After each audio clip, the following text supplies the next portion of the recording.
Hey guys, the Explorer 4 here, the Horror Boy. Welcome back to some more reviews. And first, I want to apologize. There's a lot of background noise. I have a fan on, mainly because it's about 90 degrees out right now, and I didn't want to die. But yeah, so if there's a lot of background noise, I do apologize for that. But I did want to get on here and talk about one of the newer films I had seen, and it's a film that I was very hyped to go watch. I went to the theater and seen it. And I wanted to go in here and discuss it with you guys. So this is a very controversial film. It's one of those films that, once again, very, down the middle. People are either loving this movie or hating this movie. Or also there are people that just like the movie. And very interesting. Very, very interesting. Movie today is, of course, Spiral. This is a 2021 film. Gets a 6.0 on IMDb, directed by Darren Lynn Bousman. Now, Darren Lynn Bousman, of course, directed Saw 2, 3, and 4. And Spiral, of course, also called Spiral from the Book of Saw. Kind of a reboot, spin-off type movie in the Saw series, and the cool thing is that it still connects to the rest of the series. It still acknowledges the other sequels. It's not like it's just trying to be a straight-up reboot to the first movie. To kind of recap my thoughts on the Saw series, I like the Saw series. Pretty big fan of it. Do I love every single movie? No. But there are quite a few films that I think are either underrated or films that I can have some fun with. First of all, the first Saw, I remember the first time I watched that movie being really surprised by it, and really, even to this day, just enjoying the way that it was shot and the way that it looks and the way that the style of everything. I think the direction's on point, the writing's on point. The first Saw is definitely a classic. I really love Saw 2. Saw 2 is one of my favorites in the series. Again, another classic idea.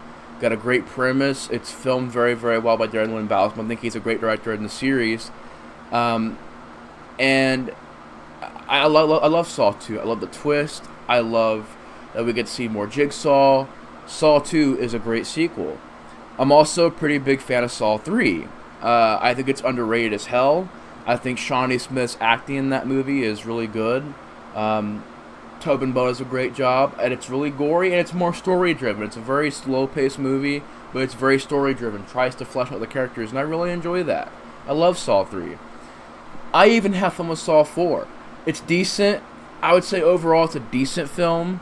There are a lot of problems, but I do have fun with Saw 4. There's something about Saw 4 that I think is just a fun energy to it, and I think Saw 4 is still definitely one of the better Saw movies. Saw 5, I'm not a big fan of. I'm just not. The story went nowhere, the characters were nothing, and it really is one of those Saw movies that you take out a few scenes, and it could have been just not made. It was a pointless movie. I do enjoy Saw 6 quite a bit. Definitely a decent film. I hate Saw 7. Jigsaw, one of my least favorites. But I could say, like, overall the movie is okay. It's watchable. It's a time waster. But it's nothing really special. And the way I look at it is Jigsaw was the reboot that played it safe. It was. It was the one that was once again bringing back Tobin Bell, once again bringing back the Saw formula, once again having traps and a room by room type formula. Once again, basically just playing the Saw formula out once again. This is the reboot that takes chances. This is the one that's creative. This is the one that, to me, took the most risks. And I got a lot of respect for that. And I can say, overall, I thoroughly enjoyed this movie. Is it like a flawless movie? Is it a Oscar-worthy movie? Is it a movie that's perfect? I can't say that. But I thoroughly enjoyed it. I really did. I really think this movie was a great step in the right direction to really go out there, make a different film in the series, and I always appreciate when films do that. I'm much more up for a film that takes risks and decides to be really creative with its plot line and its ideas, rather than a film Like, I like this way more than Jigsaw, or Saw 7, or Saw 5. I think it's a lot more creative. And there was a lot of passion in this movie. This movie had more life to it than Jigsaw. Jigsaw was this very gray, lifeless movie. The only reason why I say it's a time waster is kind of like Saw 4, where it's that fun, gory ride that you can watch in a good hour and a half and be done with it. But this one just had a lot of passion to it. You could tell that Chris Rock was giving his best.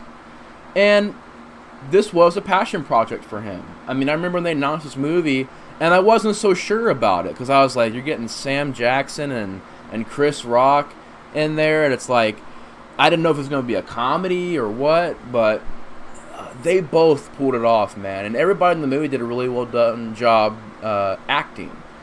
And I thought Chris Rock really proved himself in this movie that he can do serious work. And there are a few scenes where the comedy does come in a little bit here and there, but it's not throughout the entire film, which I can appreciate that.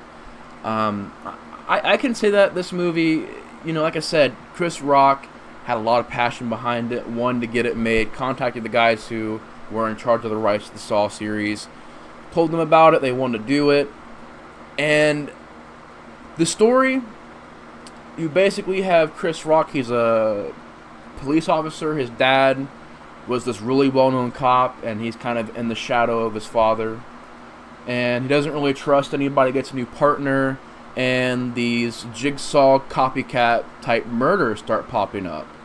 And he finds out that Jigsaw, this Jigsaw-esque killer, is killing off members of the police squad that are doing different things here and there, basically committing sins here and there. And the whole movie is him trying to figure out what's going on. Who is this copycat? Why are they doing this? What's their motivation? And how does he stop them? And I don't want to get into really any spoilers of this movie, because I really want you guys to go out and experience this movie for your guys' selves. I mean, I guess I can put spoiler alert in there just in case I slip up and say a spoiler, but I'm pretty sure I'm not going to. But I really don't want to make the focus talking about the spoilers, because I want you guys to go out and really experience this movie. It's a very unique film in the Saw series, and I really appreciate that. First of all, I think Darren Lynn Bousman was a great choice to go back to, because he brings such a cool look to this movie. It's such a well-shot movie. It looks like it's more of a Saw movie than, say, Jigsaw, or Saw 7, or Saw 5. Those really cheap-looking Saw movies. Here, it has a budget to it. It looks nice. The camera angles, the way they light the scenes, I think everything looks really well done. It's shot very, very well. As far as the acting goes, like I said, Chris Rock is doing pretty good as the lead.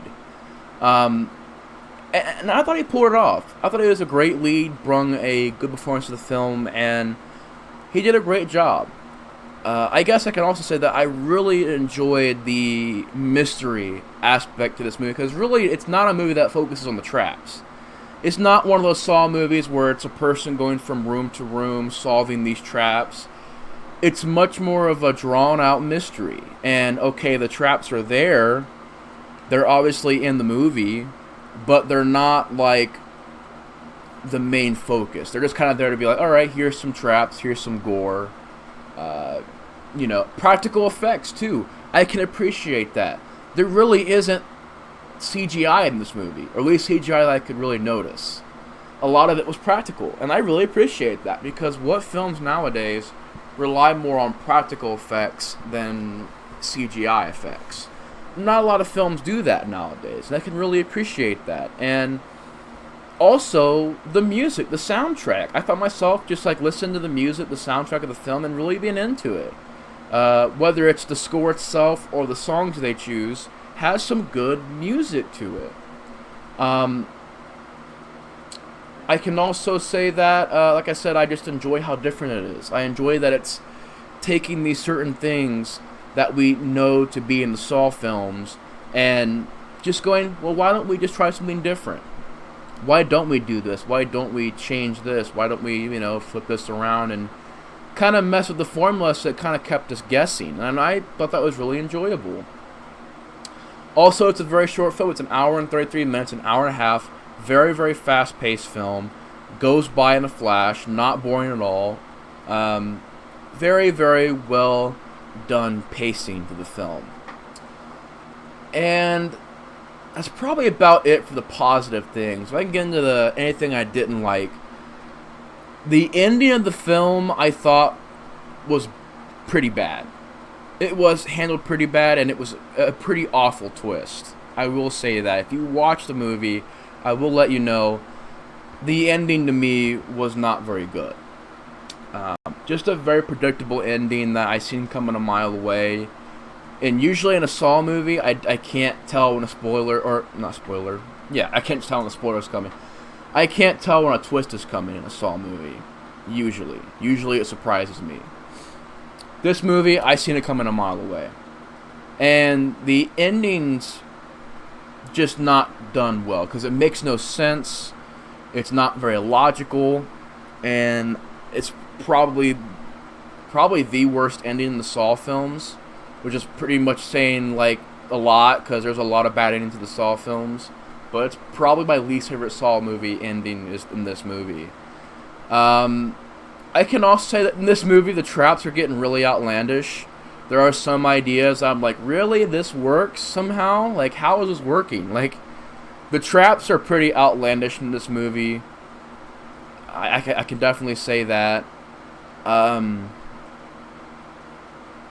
The idea of a copycat killer, once again, I can see it kind of getting played out. But at the same time, to be fair, it's not an apprentice. And I appreciate that, because I can't tell you how many times I've gotten pissed off in this series because here's this apprentice. Oh no, he was the first one. Oh no, he was the first one. No, this guy was the first apprentice. And it's just like, I get so tired of that in the Saw series. At least in this movie, it's not an apprentice. I can tell you guys that. Don't worry about that. It's straight up just another copycat. And, okay, different, non-apprentice, just a copycat. Kept me guessing. But I guess I can also say the way that the voice sounded for Jigsaw in this movie, the voice, such an awful voice they chose for the Jigsaw killer. Hello, detective. I want to play a game. You have 60 seconds to get out of this trap. It's like, imagine an edgy teen voicing Jigsaw. Hello, I want to play a game. Like, I mean, you can get out of this trap if you want, but it's up to you. So, yeah, you have like a minute. So go ahead and try to get out of this trap. That's basically how the voice sounds. I really didn't care for that. But I enjoy the little differences here and there, like how things kind of link together in the story and how it uses a new calling card, a new puppet, a new look, new ideas. I appreciate that. As far as any other negatives, though, I can't really think of anything. I mean, it really does loosely tie into the Saw movies. If you're going to go into this movie expecting to see Tobin Bell and the guy from Jigsaw and, you know, Billy the Puppet and all that stuff and traps everywhere, you're going to probably be disappointed in that. It's a very loose, connected Saw movie. But I thought overall the movie, I'm going to give it probably a 7.5, maybe an 8 out of 10. It's a very, very solid movie that I got into and really enjoyed. Chris Rock does a great job in it. Sam Jack does a great job into it. A couple of the other people in the cast do a fantastic job as well. The acting was not terrible. The direction was on point. The gore was on point. Fast-paced movie. I like the mystery aspect. I like the brand new direction of the series. And I like how different it is. I like how it's unique. And I think more horror films need to be like Spiral. Take chances, do different things, experiment, and try your best. And I think this movie is fairly well done. I enjoyed it quite a bit. I'm going to give it a 7.5 or an 8 out of 10. If you've seen Spiral, definitely let me know you guys listen to film in the comments below. Anyways, I'm out of here. The Explorer 4 is out, and I'll see you guys later. Peace!